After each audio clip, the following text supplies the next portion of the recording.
but then it will go away.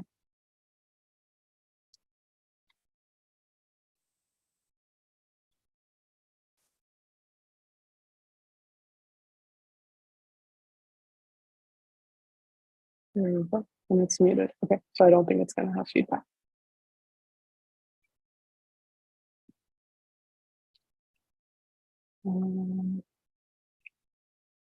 So I disabled the waiting room, so everybody should be able to be coming in. If anybody has issues with joining again, just DM us on Bright Future Dentist, and if anything, I can try to help you out on there in the middle of the meeting and get back to you guys. So we're going to begin.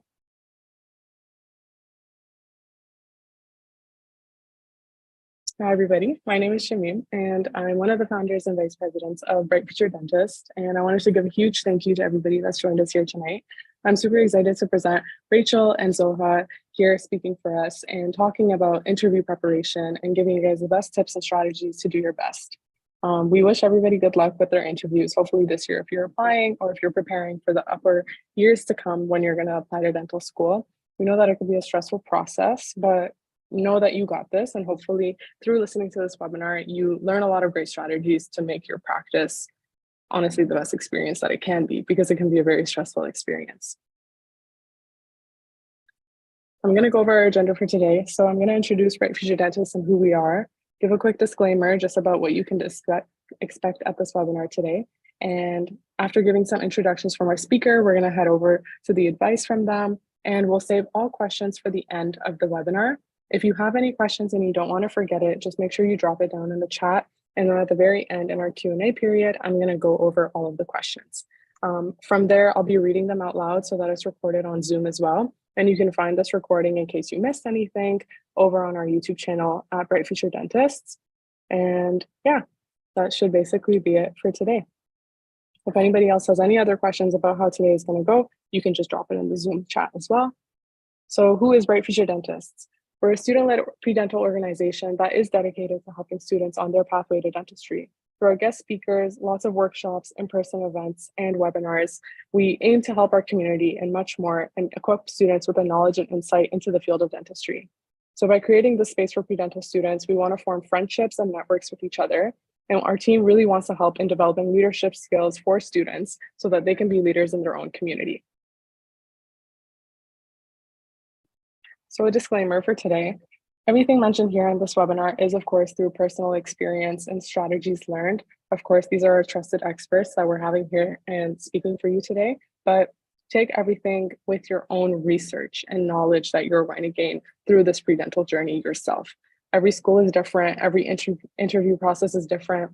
Zoha's experience is different from Rachel's, which will be different from yours. So of course, these are strategies for you to do your best, but please make sure that you do take them slightly with a grain of salt.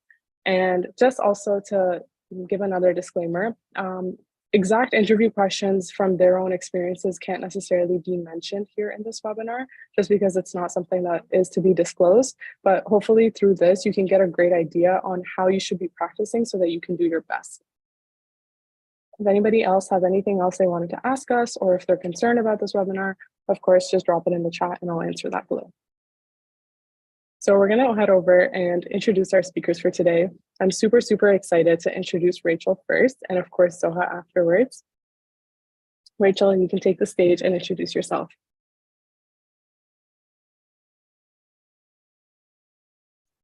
Okay, awesome. Well, hi, everyone. First off, congratulations if you have received an interview invite and you're prepping for it. You know, I know firsthand how much work goes into that, and you should just feel very, very proud and accomplished. And the fact that you're coming out here tonight to gain some knowledge and learn maybe about some resources that are out there just shows how dedicated you are to this process. So hopefully we're able to help you out a little bit tonight, but I'll go ahead with a little bit of an intro about myself. My name is Rachel. I just started my first year of dental school at Schulich Dentistry at Western University. I graduated back in 2021 from Queen's University with an honors degree in life sciences. And I took a gap year during which I worked at a science tech design startup. So yeah, this is where I'm here now. I I would consider myself a foodie. I really like to go hiking and doing Pilates in my free time. And yeah, I'm excited for tonight.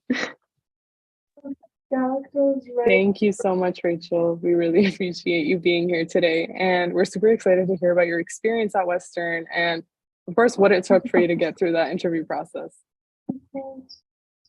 Zoha, please take the stage. I'm excited to hear about you. Thank you, Shamim. I think somebody else is unmuted. So I don't know if folks are able to hear me. Just wanted to reiterate the point that Rachel made. It is such a long, tiring journey, and interview is the last step that you need to take, pass, be successful in, and then you are in to the program that you've always wanted to be in. So congratulations if you got an interview this year. If you're still waiting, I hope things work out. If you're not applying this year, then all the best with the whole process, because I know it can be draining. With that said, I'm currently in my third year of University of Toronto Dental School. It feels like it's been a long time since I did my interviews. That was before COVID was a thing. But I think because I've been working with a lot of students, I'm still like up to date with what's happening with the interviews these days. So prior to pursuing my dental school, I completed my undergraduate degree in life sciences, and then I went on to do my master's in public health, which I absolutely loved. Now, a lot of people ask me, why did you bother doing a master's and what are you doing in dentistry? That's because I have equal passion for both of the profession, and I'm committed to building a career that combines both. I don't know how, but I am hopeful that one day I'll have an answer to that question. And I'll stop my introduction there and give the stage back to Shamim. Thank you. Thank you so much, Zoha. Honestly, Zoha inspires me so much with trying to connect her public health journey to dentistry, and it has inspired one of our events that we're coming up with on February 11th too. If you haven't checked out her research and just what she does on her page, she shares a lot, and just follow along her journey. She's a great person to follow, seriously. She's so inspiring. Okay.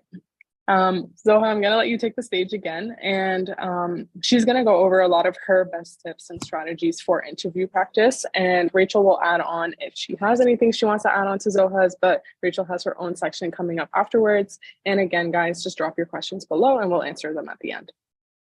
Go ahead, Zoha. Okay, thank you. So yesterday when Shamim asked me to send my top 4 or 5 tips, I actually had a really hard time because I feel like the interview process has so many different components that it is hard to narrow it down to like top 4 or top 5 tips. And at the same time, because we have invested so much time as well as money into this process, that we don't want to just not approach the interview in a comprehensive way and jeopardize our chances that way. So this is just 5 of the many things that I think you should be mindful of when preparing or when actually doing the interviews. And I think Rachel is going to have a lot of excellent points as well. So hopefully we have a lot of our tips complement each other. So I think the first thing is I get a lot of questions around, if I have an MMI, do I just practice using scenario-based questions, or like what kind of questions should I focus on? My advice has always been that you need to practice using all different kind of questions. And there's 2 reasons for that. One of them is you never know what kind of questions they may ask you. Yes, you can go on all these forums to see what kind of questions have been historically asked. But what if your interview is the first time they change up the questions, right? So you want to be able to be like prepared to answer any kind of question. And 2, the more you practice in a real interview manner, the better you get at coming up with answers on the spot. And remember, practicing for interviews is not practicing every single type of question that you can be ever asked.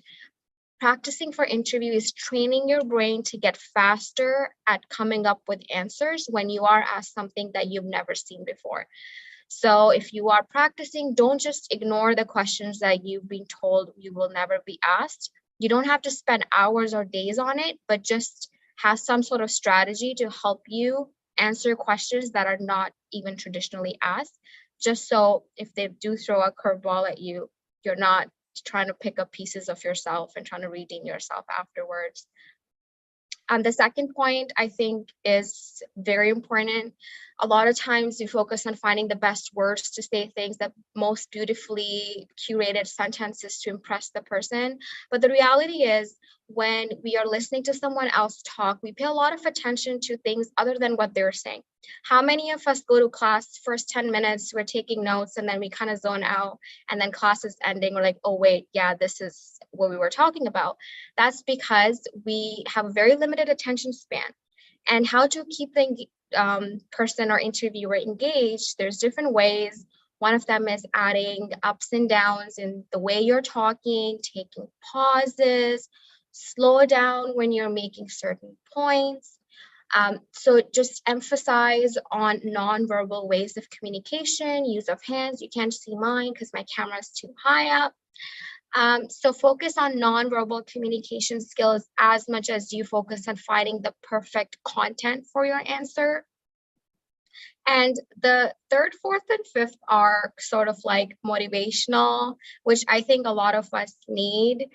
I think at the end of the day, you can practice all you want, but if you're not in the right mindset the day of, there's nothing, no number of like questions you practice that can help you. And when I walked into my interview, I really grounded myself. I remember my dad and my brother were walking me. They drove me and then they were walking me to the faculty. And my dad just looked at me and he said, well, now's your chance to tell them that you deserve to be here. And kind of made me emotional, but it also reminded me that it wasn't just my own journey, it was my entire family's journey. And although it felt a little overwhelming to have so many people's expectations attached to me, I also knew this was the time for me to do what I wanted to do, which is just show them that I am a good candidate for this program and I can make a good dentist. So remind yourself that you worked so hard. This is just one last step that you need to take and you'll be good to go and you'll be living the dream, as Rachel said earlier. Number 4, I think, is something that a lot of us struggle with. I personally struggle a lot with imposter syndrome. I always questioned myself and thought, well, what if I am not the right candidate for this program? What if I end up hating the profession? What if there are other people who are better than me? Well, guess what? The program is going to prepare you to become a competent dentist no matter what you do. That's just the way professional schools are organized and planned. And you need to put that trust in yourself, because if you don't have that confidence the day of, all that practice doesn't matter. You have to walk in, shoulders up, face high, and walk in and think, you know what, I'm going to be here in a couple months from now, looking for which room I need to go to for my next class. And the last one is also remember to calm your anxiety. You may find your brain is like rushing to find the best words to say something. Fall back on the strategies that you developed, and we can talk more about those later on in the conversation today. But remember, it's just a conversation. The point of the interview is to not make you overwhelmed. The point is not to see how you react in a stressful setting. There's going to be plenty of those opportunities for them to see how you react in a stressful setting. But they just want to get to know you more. So show them who you are, be yourself, and be vulnerable in a way that you're able to show them for who you are and you're honest. And always remember to smile.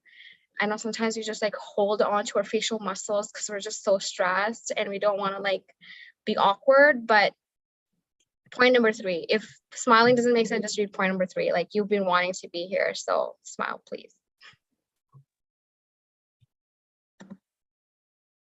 Thank you so much, Zoha. Honestly, those were amazing tips. Like, that's definitely one thing. Like, this is a dental school interview. You should be smiling. You should be happy. You should be showcasing yourself. You went through 4 years of undergrad, maybe even more, and just spending your time and stuff. So definitely showcasing that. Rachel, I'll pass the stage over to you. I'm just going to mute somebody that's on here that their mic is on. I think it stopped. Okay, Rachel, take the stage. Perfect. Thank you. Also, thanks so much, Zoha, for all those amazing kind of words of wisdom. This is like really full circle for me because last year when I was prepping for my interviews, Zoha was there to kind of walk me through things and put me at ease and give me some really great tips. So I guess it worked because I'm here now. I wanted to make sure I had some I had some points that were a little bit representative of kind of how I went about prepping for my interview. So kind of my first thing that I would say is to get to know yourself really well before your interview. I'm sure all of us have a really bad case of imposter syndrome, but the only way that the interviewers are going to get to know anything about you, at least in our case, they don't get to see our application beforehand. They know what you tell them. So in order to really show them who you are, you need to do some self-reflecting. So when I was prepping for interviews, even before I started, practicing and putting myself under those conditions and trying to answer questions, I had to take a lot of time to sit down and ask myself, what are my values? What makes me a great leader? What would make me a great addition to the dental school? I kind of thought about my previous work experience, my volunteer experience, things that I could take away from my undergrad education. So that was a really big thing that helped me because I got to know myself. I found out, wow, I'm actually a pretty cool person. And then once I kind of gained that confidence in myself, I was able to pull on those stories, even if I hadn't prepped for a certain question. If they asked something along the lines of a personal story, I kind of had those in the back of my head, in my back pocket. I already knew examples of what times that I've shown XYZ trait. So that's something I would definitely recommend. And it's a little bit less overwhelming to it's kind of like doing an essay on yourself or doing like a little bit of homework on yourself just to get to know yourself really well. The next thing I did was learn about the school's values and figure out how they align with your own. And this isn't to say that, on interview day, they're going to say, what are our values? Why do you want to go here? But you're going to be investing all this time prepping, also 4 years of your life and a lot of resources into going to the school. So it's to your own benefit to really learn about the school, what they have to offer. Maybe you're really into a sport. You want to know if they have like clubs, intramurals. Maybe they have a lot of research opportunities or summer programs. So it can only help you to learn a little bit more about the school that you're applying for and interviewing for. I'm going to take a sip.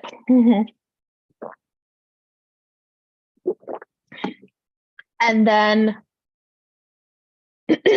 my last little piece of advice is to practice. Even now, I'm kind of getting a little bit choked up talking like on and on for a few minutes. And that'll happen when you're practicing for interviews, but just know practice makes perfect. Whew.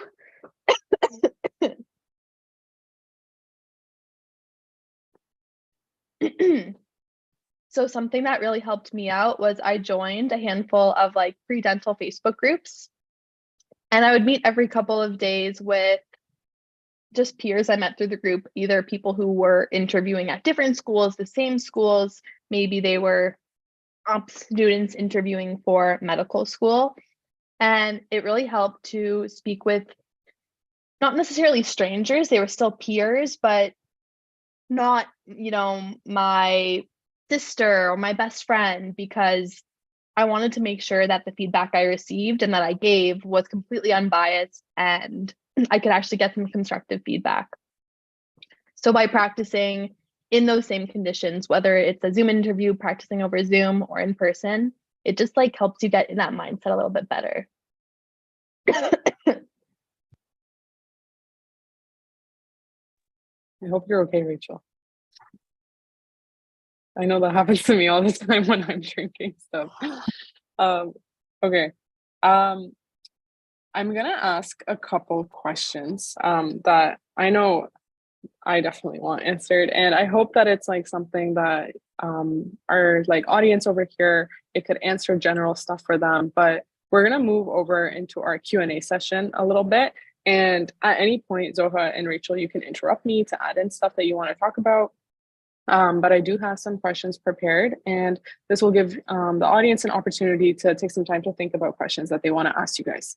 So I'll start off by asking, of course, with interviews, you want to relate things back to your personal experience. But Zoha, I'll ask you this first. When do you think a personal experience is too personal? I think that's interesting. Remember, the goal of the interview is for them to go get to know you a little bit more. I have been told by my coaches, and what I've been telling folks is that if a connection to, for example, a question being asked is about a policy issue that you cannot naturally find a way to connect to your personal experience, don't force it. A lot of times those forced connections, or if you saw online, somebody said you have to connect it to your personal statement or to yourself or your passion for dentistry. If it doesn't come to you naturally, don't force that connection, because that can make it even more out of place and awkward. Also remember, you want to showcase the characteristics, the qualities that you have. So it may, if it does feel like any experience that you're sharing can show something that may be sort of like a red flag, I would be careful about sharing that information. Now, sometimes they may even ask you what is quote weakness or an area of improvement that you have. And you probably read this everywhere, but you always want to give it a positive twist or something that you're continuously working on improving, rather than something that is just part of who you are. And this is more of like psychological / therapy perspective, but things that we struggle with are not necessarily defining who we are as people. Those are just areas in our life that we need to put in a little bit more effort in. So always remember, if I'm sharing a story, what is this story going to tell the interviewer about me? And think from the interviewer's perspective.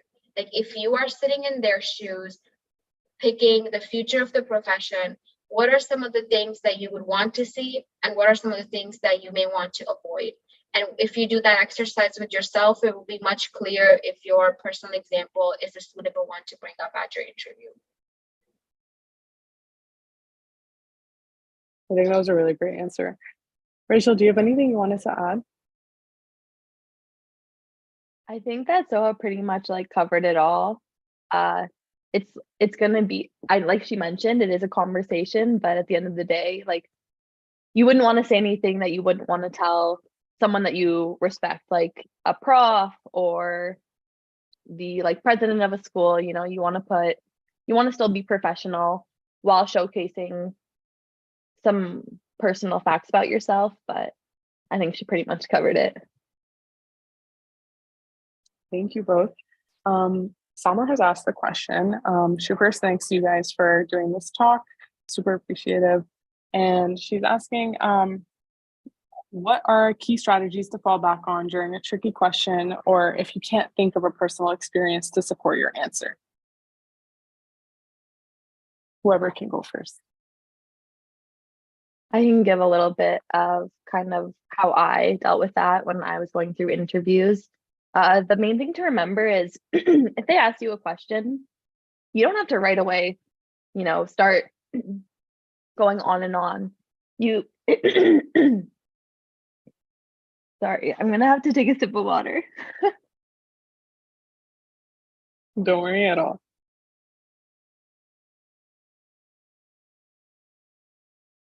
Thanks, sorry about that. You can, take a minute to pause and thank them for the question and say, oh, that's really interesting. Do you mind if I just take a second to think about that? And I would even recommend, taking a second to collect your thoughts and giving an open and honest answer. You're not always going to have to tie a personal anecdote or story to a response. And I wouldn't force it either.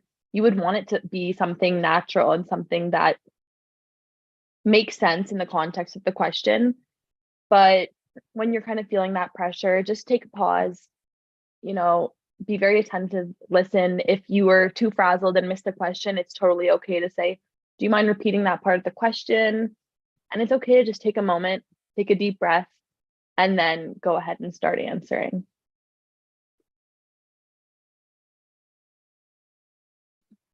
I think just to complement what Rachel said, I think it's totally fine to take a couple of seconds. Sometimes it can get awkward if you don't acknowledge them and the fact that they asked you a question and you just don't say anything and you just start looking at the lights or the ceiling thinking. So like Rachel said, make sure you thank them and say that I'm going to take a couple of seconds to collect my thoughts if that's okay. And usually they are okay with that. Another way to avoid that situation is training your brain. So when you're practicing, you want to train your brain to be able to think fast. So I always tell all the students I work with that the moment they say the first word, you should already know where they're going because you've practiced so much. And you've started to think of what you're going to say, the key points that you'll communicate to them while they're still asking you the question. That's the level of preparation you have to get to achieve, in my opinion, the confidence to not be overwhelmed by the process. And like we discussed earlier, like if you cannot think of a personal experience to support your answer, that's fine, but can you add a little bit for reflection? So if you're talking about, I don't know, like something that happened and you can't think of a way to connect it to dentistry, maybe you can show a little bit of your reflective side and say, this experience really made me realize XYZ, and moving forward, these are some of the things I did to avoid something from happening or make sure something happened. So show a little bit of your analytical or your reflective side. You can also connect it to your future career, regardless of whether it's dentistry or not. Talk about you as a person in the future. Remember, dentistry is not like part of your identity, like who you are to the core. Once you get into dental school, you're at the end of the day a person who has hobbies, goals outside of school and profession. So talk about those things too. And it doesn't necessarily have to be like a personal experience or something relevant to dentistry that you're connecting it to. Anything about you that gives them an idea of who you are as a person and what you're capable of, really.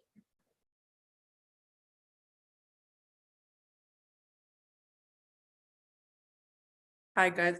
I just wanted to ask a follow-up question with that. I'm sorry I don't have my camera on. I just look a little bit disheveled today. I was just wondering, so you guys are saying to talk about it, but sometimes they don't ask a direct question about that, about your hobbies or something like that.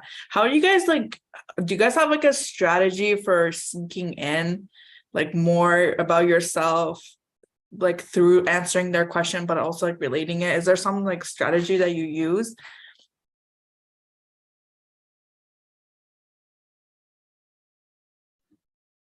I can go first. I think this year Western, can someone remind me if Western had a fluoride question or an artificial intelligence question this year? Artificial intelligence.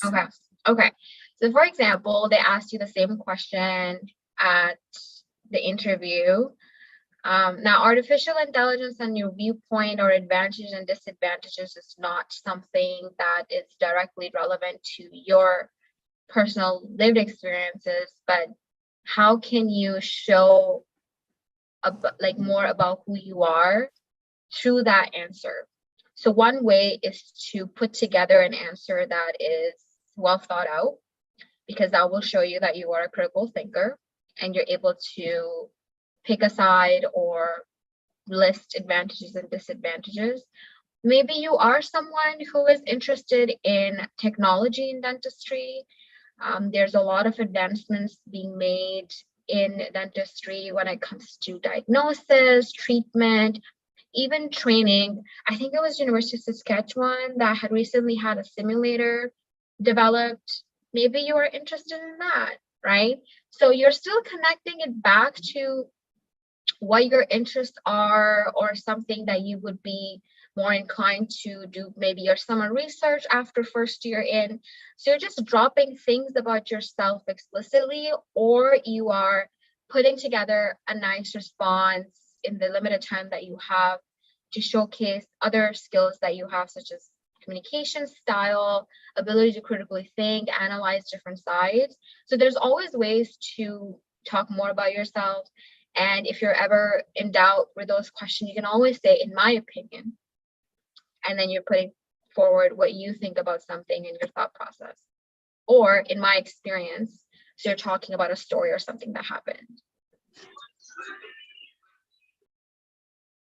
Yeah, just to like quickly add on that, I couldn't have said it better myself, but people, even when I've practiced with my peers or individuals like prepping for interviews, you learn a lot about a person just from their hearing their point of view. So even without adding a specific, oh, one time I did this, or I volunteered here, or I worked at XYZ place, just by hearing someone's thoughts and perspectives and their point of view, and maybe they have a unique take on a question, you're gonna learn a lot about someone just through that. So don't be worried if they don't ask a personal question, you feel like they didn't get to really see who you are, because they do.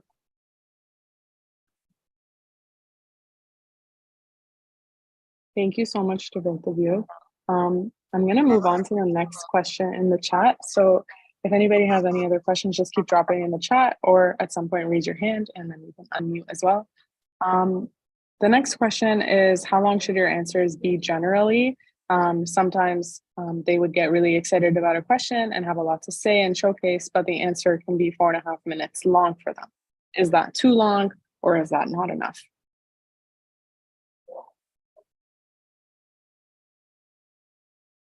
That one's a tricky question, because it's going to depend on where you're interviewing and what's the format of your interview. For example, last year for Western's interview, it was over Zoom, and before the interview even started, they kind of walked you through step by step of how the format would go.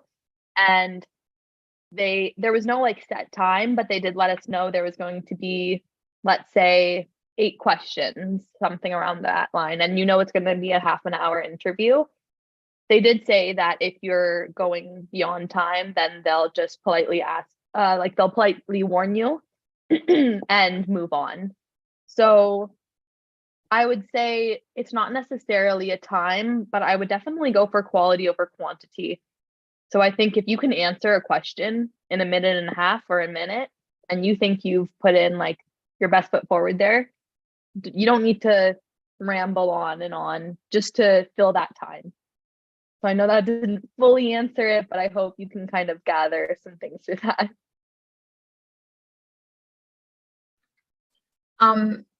I think what Rachel said is there's so many great points there about, this being dependent on who you're interviewing with. A lot of times they'll tell you this is how many questions, this is how much time, and then you have to decide like how long your responses are going to be. A few things that I wanted to flag for everybody is that a lot of times you may find, or you may be asked a question that you prepared for 100 times, and you think, okay, this is my time to shine, which is completely valid. Remember that for a lot of people, their attention span, I think I referred to that earlier, is not that long. People will listen to the first few bits that you say, and then they kind of zone out, and then they come back unless they're actively paying attention. And I think there's like a technical term, it's called primacy and recency effect, where you always want to either front load the important information, or you want to have it at the end, because that is where people are most attentive. The other thing that I want you to ask yourself, and a great thing to do, is when you are practicing by yourself, record yourself. Just audio is fine. If you're comfortable with video, that's okay too. And see if you're watching yourself go in circles. Because a lot of times, if you find something that you're excited about, you'll be talking about ABC, and then you'll remember, oh my God, like I want to tell them about XYZ, but I want to say it like in between A and B. So you go back between A and B and you plug in XYZ, and you're going in circles, repeating the same thing. And yes, you are passionate, but the question does not have a clear flow, or your response doesn't have a clear flow or structure to it. Which is why I mentioned earlier that you should always think of the key points that you're going to communicate when the interviewer is still asking you a question or taking a couple minutes to put together, or a couple of seconds rather, to come up with those key points that you want to communicate, and sticking to those points so you're not looping around and rambling on and on. So those are just like 2 additional things that I wanted to share around the length. But at the same time, remember, you don't want your answer to be too short, like as long as it takes for the answer to be comprehensive, yet easily understandable and not boring for the person listening to you. Thank you so much. Next question is, what would you suggest to help not ramble when answering a question? I know you kind of just answered that, but how would you find the balance between answering a question including too much information about your past experiences? It looks like, what's the go-to to kind of like make sure that you're telling yourself at the interview spot, like, okay, make sure you don't do that? I think having key points, yes. And then if we're sharing like a personal story, how many details to include, how many details to leave out, that is not something that I have any opinion on, because I think it depends on the individual person, how well they're able to communicate themselves in limited number of words, depends on the experience itself. And I think best way to make a judgment about it is ask yourself, if you were the interviewer, what are some of the things you would find beneficial to know about the interviewee if they were hearing some story, or if you were hearing the same story, and make that judgment for yourself. Always remember to include at least one story in your answer where it's relevant. And don't just like leave that story there, reflect on it, share its relevance. What did you learn from it? Some sort of reflection, and make that connection. So I don't really have an answer to how much is too much, but I think the key to avoid rambling is taking those couple of seconds earlier on, coming up with 3 to 4 key points, and sticking to those points no matter what new thoughts are coming to your head.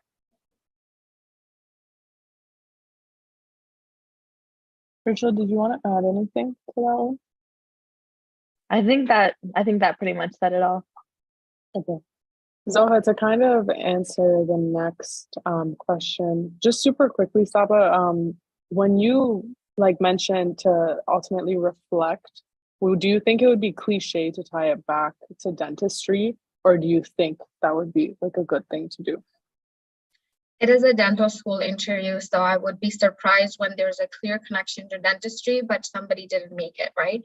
So again, like the point that we discussed earlier, like if the connection is coming to you naturally, for example, the question is asking you about your career goals for the rest of your life, obviously you're going to talk about dentistry there, right?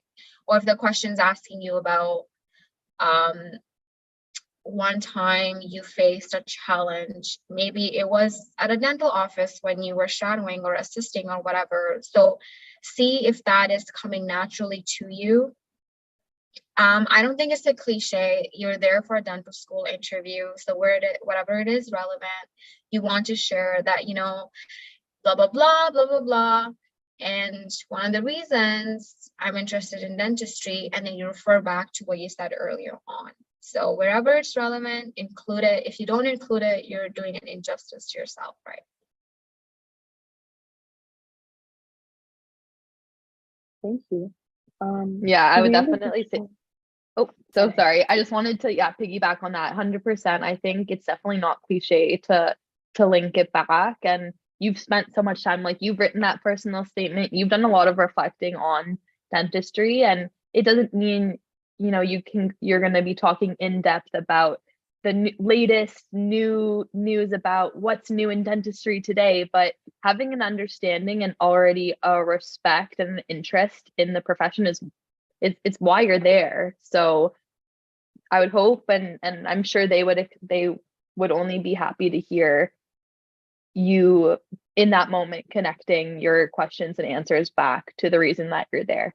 So agreed.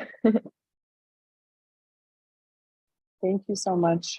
From your experience as dental students, what are some of the current hot topics in dentistry that students maybe should read up on before the interview?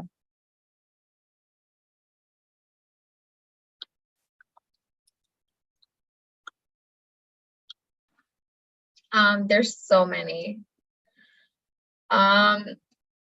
There is obviously fluoride, believe it or not, even after decades of research showing that fluoride is effective in reducing dental decay, we still have a lot of misinformation around fluoride uptake, which obviously leads to higher prevalence and incidence of dental decay. I think no matter how advanced we are in dentistry, fluoride will always be questioned. There's topics around natural health products, which we've been discussing a lot in some of my courses. So all natural toothpaste without fluoride includes charcoal, which is very abrasive for your gums. And there's also oil pulling and a lot of like different products that are out there that are not necessarily backed up by evidence, that is, clinical trials, but there's still uptake for that. So if a patient says that, hey doc, or the patient, you examine them and they have cavities everywhere, and they say, yeah, I've been using this toothpaste, is that I won't have any cavities. Why do I have cavities? So that's like one topic. I would also familiarize myself with AI, obviously. If you apply to Western, you will probably won't need to brush up on that. You can just read your response. Another topic is equity, diversity, and inclusion, which a lot of different universities are working on how to increase diversity in dental profession and dental education. COVID had a big impact on how dentistry is practiced. So N95s that are now used for a lot of aerosol generating procedures. And I think because COVID was such a big event in how dentistry is practiced, I think it'd be nice to read up a little bit on it. But honestly, you can also just Google recent or contemporary topics in dentistry, and you should be able to see what are some of the articles that have been published recently, or what are some of the things that people are talking about, not just in like the scientific community, but also in like news. Dental tourism is a big one. I recently read an article in Manchester newspaper. I don't know how I ended up on a Manchester newspaper.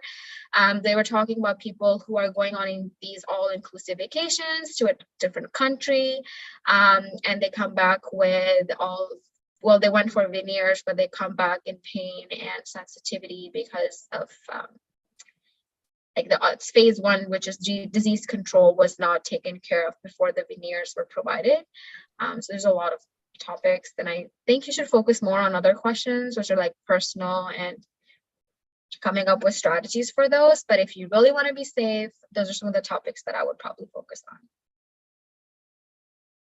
Just one really quick thing, just because actually Justin Trudeau announced it in our sim clinic at Western, just how the government is introducing I believe it's like dental benefits for children under 12 who don't have dental insurance. So that's just something that was definitely newly announced, and I'm not sure if that's something that Western would specifically ask, but he did announce it in our sim clinic. My class got canceled for it, so I think it's pretty relevant. And they it is something new and interesting, and even if it's not necessarily something they ask you, it's good to learn about, because if you're going to be a dentist one day, it's something you should be familiar with.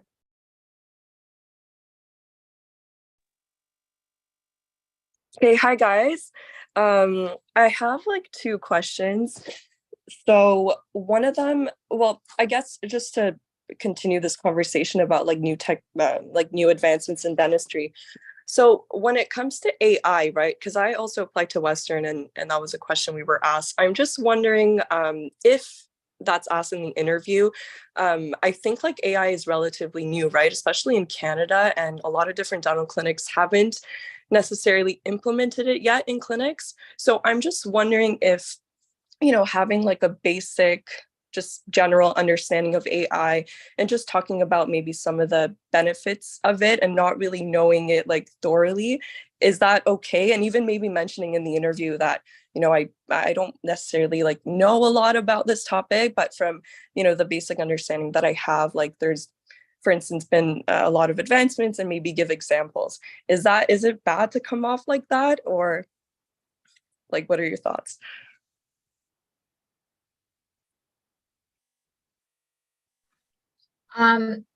So my strategy when I was preparing for any questions when I didn't know what the other person was talking about is to always try and give an educated guess. So when you read the question, what's the relevance of artificial intelligence in dentistry? Now, I know from the name itself, artificial intelligence is something that will be more computerized, right? So I would want to think about, is that something that is this something that I've seen at my dental office clinic? And then even if you don't know, like, what are some of the examples where it's possibly being used, maybe you can be creative and think about where it can be used, right? So you can say that something along the lines of, I haven't done as much research to see where it is currently being practiced. However, I can envision AI being used in, for example, diagnosis of different diseases that we currently don't have good diagnostic tools for. Maybe you can use artificial intelligence in treatment to improve patient outcomes, or reduce the time it takes to do a procedure, or improve the efficiency or speed of the person doing a procedure. Maybe you can use it for training other people, like you can implement it at a school to help dental students get trained better. So even if you don't have any like background or anything that you may have read, try to come up with like ways that you envision it. So it makes you sound like you are someone who can think on the spot. You can think critically and come up with an answer. And I think even if you just talk about where you think artificial intelligence can be used, I think it still makes you look like someone who is like able to think of the potential for artificial intelligence, even if you've never heard of it before. I don't know if that answers your question. Yep, perfect. Thank you.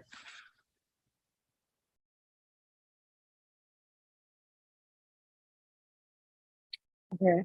I'm gonna like interject super quickly in this. If you wanted to learn more about the Canadian dental benefit and just public health in general, we're actually having Dr. Sanj Mahanta come and do a lecture for us on February 11th at Shaw Lab. And we're going to try to make this a hybrid event too over Zoom. But we really encourage you to register on Eventbrite to attend in person. She has a whole career that is dedicated towards public health. And she is going to be educating students and the community members on dental care plans and services available to families and seniors. So if you want to learn more, or even just come to ask her questions, she's one of the perfect people to ask these types of questions. So you can also scan the QR code in the top right, and that'll take you to our link tree where you can register on Eventbrite as well. I'm going to go back to some questions that were asked in the chat. And if anybody else has any questions about this. Sorry, I just want to mention on top of Shamim that like how Rachel just mentioned, I think it was Rachel, that she said about the 12-year-old children under 12 can get the plans. She's also going to be talking about that. So like among those information, she's going to be talking about the new initiatives that are present. So it'll be a good chance for you guys to be like up to date about what's happening in dentistry in case like someone asks you questions in your interview. Yeah, because I know I personally tried to read up about it on like Canada's website, but I was confused, and she would be like one of the people to ask. I'm going to move on to the next question.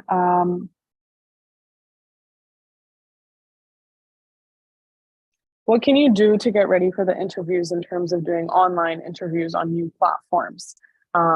I guess like with your like experience and stuff, do you have even backup plans for technical issues? For example, if someone says they can't hear you or you can't like hear their responses and stuff, what would you do? I can speak on this just because I know that my interview was online. I believe this year Western's interviews are still virtual, but UFC's might be in person for the first time in a few years. But it's totally valid to be a little bit worried about that. And I'm sure everyone's had their fair share of technical difficulties. Just to kind of ease that anxiety, I did an internet test check. I practiced Zooming my friends to make sure it worked. I practiced with AirPods in, like with earbuds, without. I practiced which room I was found the best in. I kind of went a little bit overboard just to put my mind at ease. At the end of the day, they're going to be understanding, but just try to set yourself up so that, you know, that morning you make sure that everything's in order. I had my phone right by me in case if I really needed to, if the Wi-Fi wasn't working, if I could like hotspot myself. If you know that you have like an unreliable internet source, then booking a room at a public library or your school's library is totally an option as well. Any space where you feel comfortable, and then just making sure that you do your own tests on your own time before that, so you don't even have to have that worry while you're while you're kind of doing that interview over Zoom. Zoha, did you want to add anything? I have no Zoom interview experience, so I think Rachel probably is the expert on this. Okay, perfect. Do they give you information about how the interview is going to be from before, and how can you best prepare yourself for the interview, such as like participating in any workshops? One question that was also asked on Tuesday that maybe you could follow up on, Zoha, is like, did they tell you like where you enter and like where you put your coat and your phone and stuff before the interview, or like did you blindly kind of go in? I think the first step is knowing where the school actually is and what building you're going to. But most of the time, a few days before, a week before, they'll send you an email giving you details on what you need to know. And honestly, if something's not clear, if you don't know what to do, email them. They're usually pretty fast with emails because they know like students have a lot of questions. Some of them are coming from like out of the city. But when I had my interviews, I walked in and there were usually like either volunteers, like current students, or people who like there were signs there, or people from the registrar's office. They were there to guide students to the appropriate direction. And I felt like the whole time that I was interviewing, there was always someone there helping out or giving me directions on where to go. And I didn't really feel alone or lost at any point.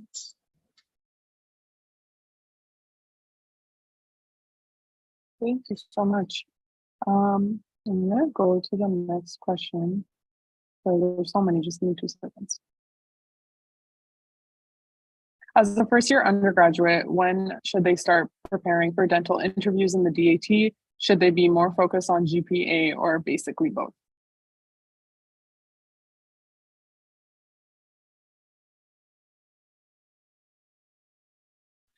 I can like picture Rachel just looking at me and I'm looking at her to see who's gonna go first. I think maybe Rachel can speak more on this because I had more of like a non-traditional journey to dental school. So when I was in first year, I was just lost trying to not fail organic chemistry. That was like my focus in first year. And I also, when I did my DAT, it was kind of like a rushed decision, which I can share more after we go through these questions.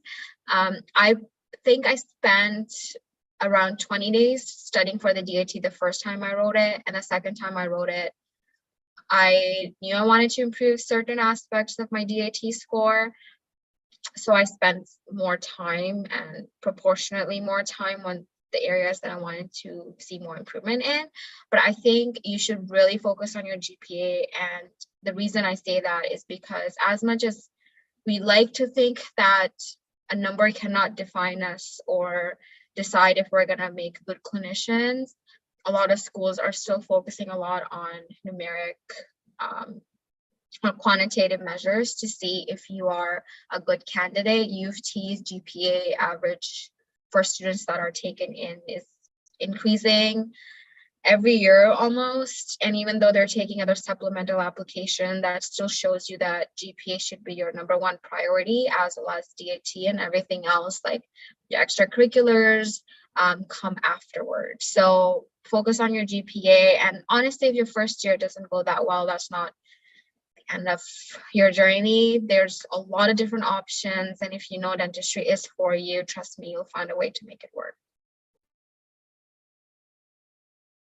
Love that. I'll quickly add a couple things. Given if you're in first year, I would say definitely, yeah, making sure you can build up that GPA. And a lot of the DAT content overlaps with, I believe it's second year courses. So like your second year chemistry, biochemistry, physiology. So I think I wrote it in second year or I wrote it in third year and in fourth year. Some people write it only once in fourth year. Biggest piece of advice for going into the DAT is don't just write it for fun, just to see how it goes. I did that, and it's a lot of money and resources and time.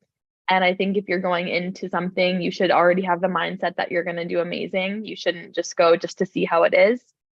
I believe the timeline is a little bit different now. When I wrote it, you could only either write it in November or February, but use the fact that you can pick a date to your advantage. Make sure it's at a time where you're low stress, you don't have other commitments. And yeah, I would say either in your anytime after your second year or in your second year would be best, because a lot of the content will overlap. Thank you so much.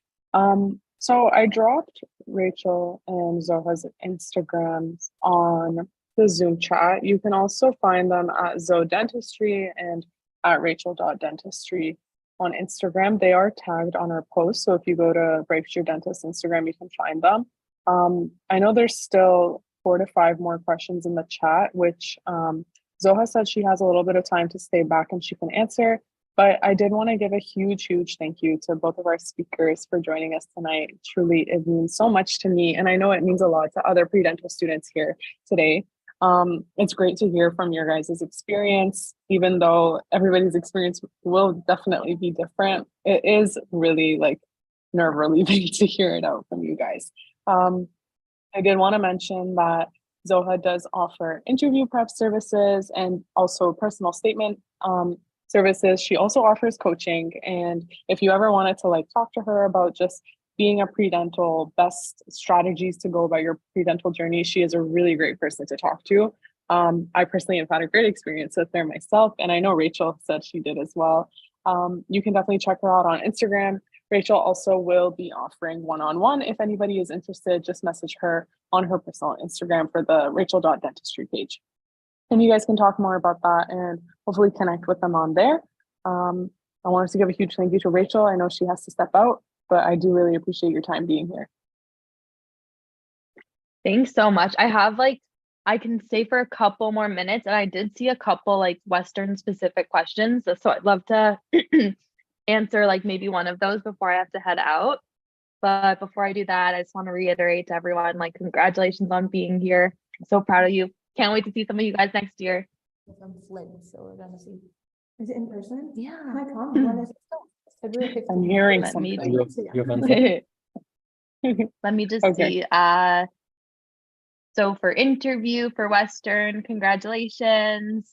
Honestly, as soon as I got my invite is when I started prepping, but I was also working a full-time job at that point. So I guess a month, but I would do it on the weekends or in the evenings.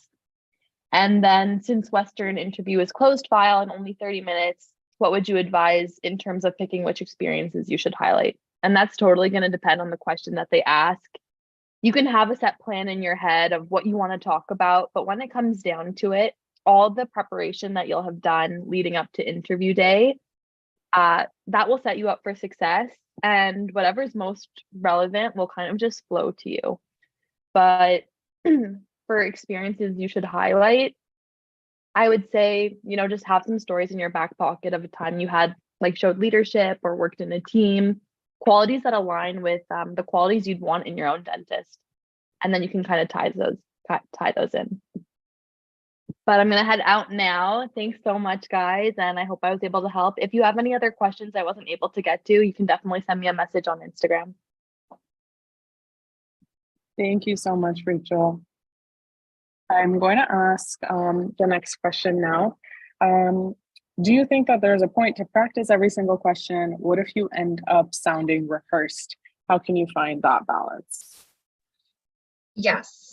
So the point of practicing is to, in my opinion, is not to come up with the exact script that you're going to talk about. The point of practice, in my opinion, is to practice enough to train your brain to think of answers on the spot and have a rough idea of what you're going to say.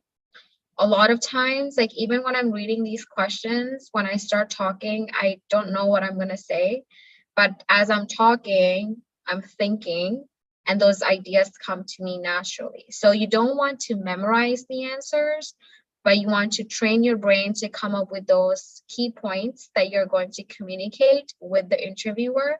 And that's what the practice is about. It's not about memorizing beautiful sentences to answer the question.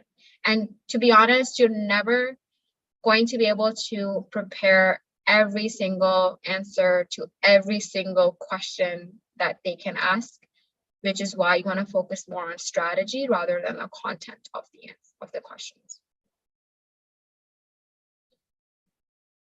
Thank you so much. The next question, I believe, is how did you feel after your interview? Happy, disappointed, confident, tired, or just what emotions did you feel? I'm going to be honest, I don't even remember. I felt so many emotions being in dental school and going through this program that just feels like such a distant memory. But I think I was a little happy because U of T was my first choice and it was kind of done at that point. So all that pressure that I had to perform my best was done. So there was that, but then I also had like my other interviews. So I wasn't like completely de-stressed and relieved, but I was happy that the U of T interview went well for me. Thank you. If anybody else has any other questions, just drop it below or raise your hand. I only see one last question here right now, but what is a sign of a good interview from the point of view of the person being interviewed? So as the applicant, after you go in and you try your best, how do you think you know if you did your best, pretty much? I think it's really important, especially if you have multiple interviews, to not get discouraged by one not so positive experience. I had an MMI at U of T, for example, and I was told by my coach at the time that Zoha, the key for MMIs and the key to be successful with those kind of interviews is that the moment you step out of the room is the moment you forget about it. Because if you take how you felt, especially negative feelings, from that room to the next one, it's going to be a dominoes effect where you're going to just take on those same negative feelings to every single room you go to afterwards. From your perspective, I think you try your best and I would just move on. A lot of times people tell me they had the worst interview, their practice didn't work, but then they end up getting into the program. So what you think may not be as accurate. I think we tend to be more harsh on ourselves, which is normal, but also not fair. So no matter how it went, just try to focus on the next upcoming interviews that you have, or just something to distract you too, especially if you're in an MMI type of question interviews, just so you're not taking that same like negativity or negative feelings to the interviews that you have afterwards. Yeah, I feel like that's super important, especially if like you are doing those like MMI based ones, because it's like it feels like a case competition. I don't know why. I feel like that could be like similar thing that you can like base it to, because it's like you get a little bit of time to prep and then you have to give an oral presentation basically. So if you're going to move on to the next section like and you just feel terrible, then I don't think you're going to perform that well. So yeah, it is important to maintain that resilience, which is super important that you get after doing so many mock interviews too.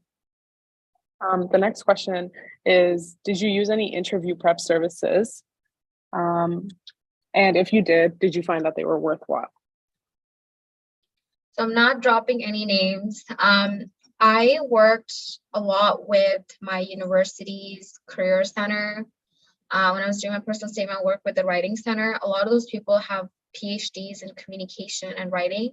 And I thought, even though they don't have experience with like dentistry in particular, but they could still give me feedback on how to communicate and how to just express myself. So a lot of times we are paying for those services, so use those. I worked with someone who was just organizing like MMI practice sessions downtown, but I learned a lot from them by just like talking to them. So that was helpful. But I didn't really go with like a organized company. And I learned a lot of things from Google. Honestly, Google, YouTube are the best free universities out there. Because I had like some experience before from like public speaking and like my extracurricular activities. I think I had those skills that I was able to fall back on. And because I was able to like start from scratch basically and find the resources that my coaches would have probably, reflected back on or thought out when they were helping me. I thought that the process of preparing for interview helped me become a better communicator. And I like to think of it as an investment into your own future. Just like you're taking a DAT prep course, I think if you're spending money on learning how to communicate or public speaking or any skills of those sort, they will be helpful when you start seeing patients, for example, because you want to be able to explain to them everything that they need to know in the shortest sentences as possible with the least amount of jargon words as possible. So I didn't use any big companies, but I did invest time and whatever I thought my money was worth putting in, I did put it there because I wanted to think of it as an investment into my future and the skill development that will be useful even after I was done the interviews. And honestly, I get it. Like a lot of times we're tight on money as undergrads. You've been in school for so long. There's so many loans we have to pay off. It's hard to work part-time. So just be very mindful of like where you're spending money. Ask your friends to practice with you. Ask your thesis supervisor if you have a professor who you're working with. Ask a dentist you're shadowing or someone who you're working with. Ask different people because all of them will be able to give you some sort of feedback that you can work with, even if it's not, strict feedback that a coach can give you.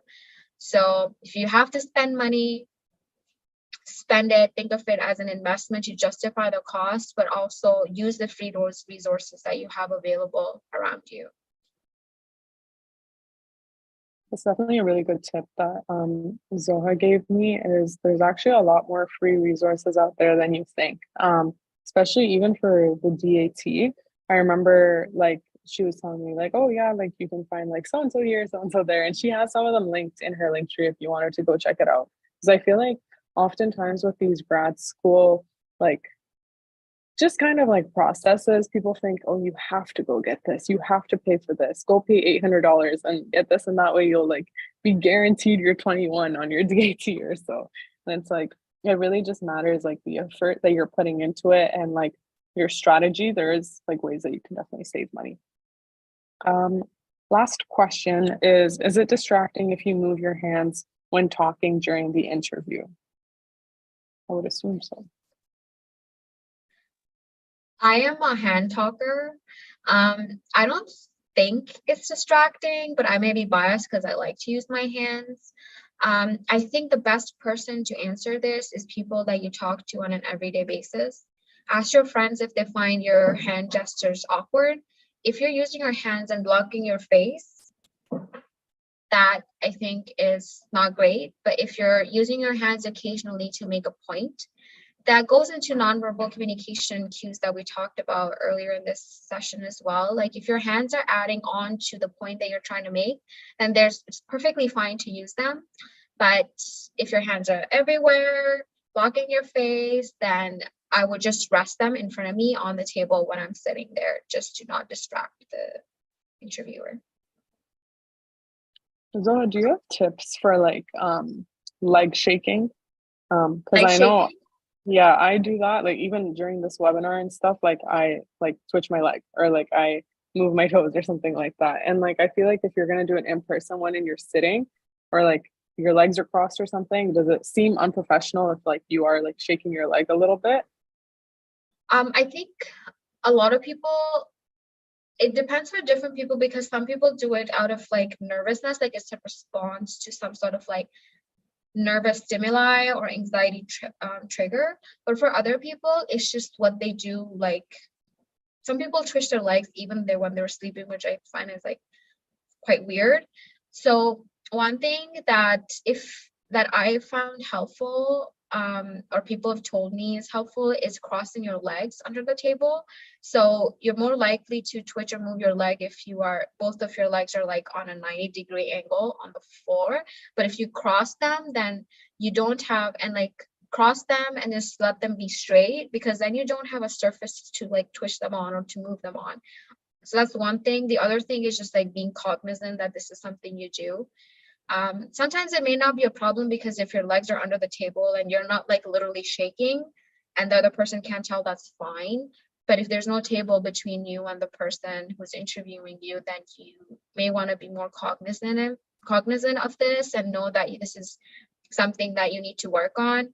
And if I was someone who had this problem, I would probably, when I'm practicing for interviews, I would practice and train my brain to stop twitching and stop shaking my leg when I'm talking.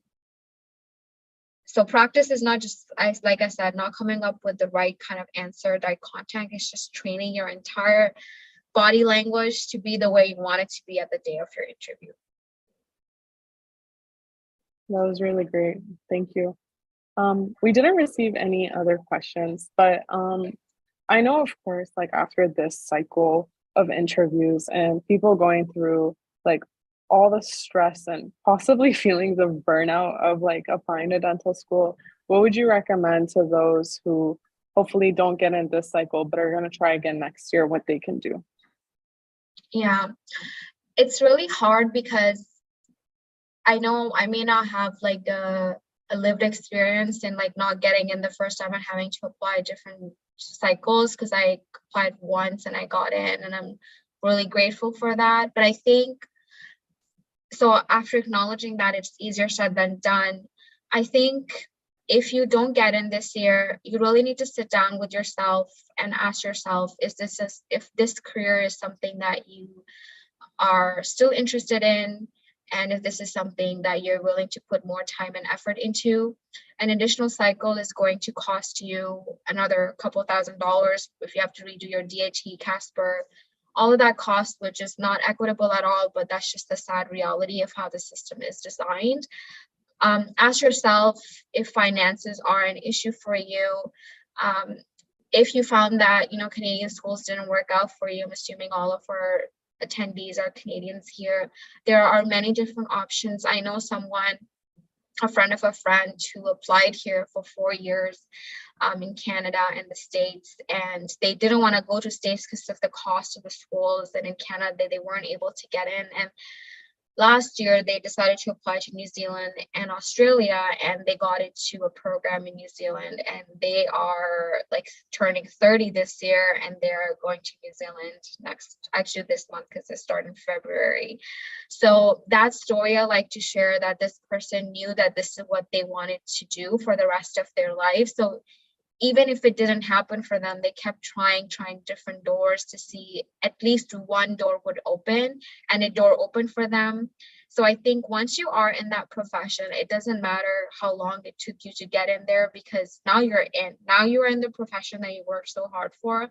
And I personally think the more challenges you face along the road on our journey to get somewhere, the more we learn to appreciate what we have, and the more I think the more I wouldn't say like serious, but like the more grateful I personally feel knowing that, I had to work 2 jobs to be able to afford writing DAT or sending my Casper scores to all those schools that I applied to. So just knowing that it was a bumpy road till here. So every time I have like too much on my plate, which is literally all the time with school, I like to like remind myself that there was this one time where I really wanted to be here, and now less than 2 years away from graduating from the program, it just feels like all of that journey was just a blur. Like it was such a big deal at that time. I have to study for DAT.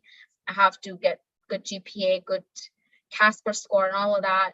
But once you're into a program, none of that matters anymore. So if this is what you want to do, please keep trying. And if you decide that this is not something you want to pursue any further, that's perfectly fine too, because we want happy dentists, people who love what they do, because that means people they serve are happy as well.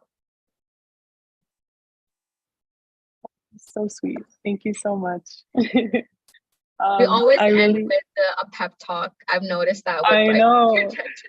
I noticed that too. I was like, this reminds me of the last webinar that you gave us, but this is amazing. I really appreciate it, Zoha. If anybody else has anything else they want to connect with Zoha on, just reach out to her on Instagram. She is very like responsive, actually. Unlike sometimes how other people can Yeah, be with like someone busy messaged schedules. me. Yeah, someone messaged me today and they asked, so how, why are you always on your phone? And I said, no, I'm not. I was literally in clinic all day. And they said, how do you post these stories? I'm like, yeah, when I go look for instructor, I quickly post something and I put my phone away. No, it's Bad great. I response. love it. But yeah, definitely check out her Instagram. She has really nice posts on her story about what she does here and there and everything. And check out her research. It's super cool too. So thank you so much. I really appreciate it. If anybody has anything they wanted to reach out to Bright Future Dentist on, you can always reach us out on Instagram. And like I said before, we do have our webinar that it's an in-person lecture, but we'll also have it over Zoom probably, hopefully, so it's hybrid and accessible with Dr. Sanj Mahanta. And this could be a really cool way for you to get more tips and ideas on like the dental perspective too. Learning from a dentist and their everyday life can be really nice for your interview prep as well. So yeah, thank you so much, everyone. Everybody is free to go. I really appreciate you guys being here. Thank you, Shamim, for being a great host. Good luck, everybody, and feel Thank free to you. message me if I can help with anything. Thank you so much, Zoha. Have a great night. I really appreciate it.